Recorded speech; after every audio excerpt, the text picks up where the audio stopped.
Hi, I'm Rob Miletto. I'm an ecological consultant, and today we're here at Attingham Park looking at another of the habitats of principal importance.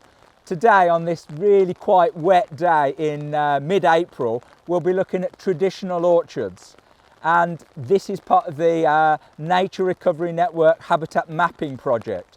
So let's go and have a look at some of the features of traditional orchards. So I think most people can identify fruit trees.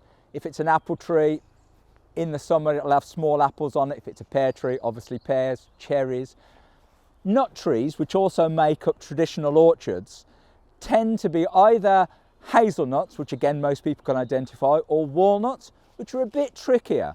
Here's a walnut tree, and if it hasn't got fruits on, one of the ways to identify it is the leaves. These are just coming out. They get a lot bigger and greener when they're fully out, but you can see that they're divided into individual leaflets. So the one leaf, which is what I'm holding, has lots of smaller leaves that make it up, if you like. And if you're not sure, one of the ways to identify it is just to pick one off carefully, squash it in your fingers and have a sniff. And it's got quite an unpleasant sort of mineral turpentine-y type smell, which is characteristic of the walnut.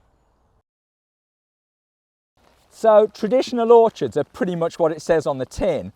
An orchard of either fruit trees or nut trees or a mixture of both.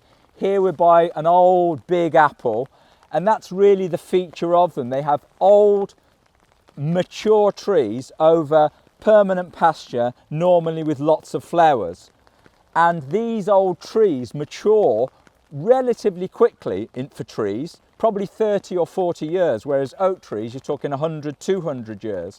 And they soon develop a really rich flora, basically, of mosses and lichens, some of which are really rare in the county. And you can see here this sort of painted looking tree of green and grey are the mosses and lichens growing on the outside of this mature apple tree. The other thing they have a lot of is nooks and crannies and slightly rotting areas, which are really rich in invertebrates. So let's go and have a look at some of those now. So here's another mature apple tree showing the features, or one of the features of traditional orchards, which is the lichens and the mosses that we just talked about, but also deadwood. Deadwood is a really key habitat for invertebrates. This one is channeling water into a little sort of pool here, and it supports invertebrates that are really quite rare these days because of loss of traditional orchards. So if a tree and the trees in the orchard have these features and mature trees, and the pasture underneath is permanent, it's not cultivated, it's not sprayed, so it's just nice green grass with flowers, then those are the two key features of traditional orchards. Another one, as you'll probably know at this time of the year, is blossom. So let's go and have a look at some of that now. So blossom is a key feature of orchards, and they provide nectar and pollen at a time of the year when there are relatively few other flowers around.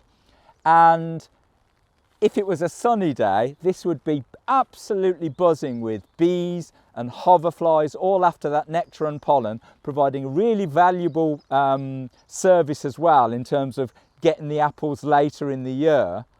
And these are absolutely critical in terms of that early hit of sugars and proteins that the queen bees especially need to start a colony. So hopefully you've got a better idea now of what makes a traditional orchard habitat of principal importance, or hoppy. It's mature fruit or nut trees. Often these trees have got lots of lichen and moss on them. They're gnarly, they've got deadwood and nooks and crannies, and always with permanent pasture below.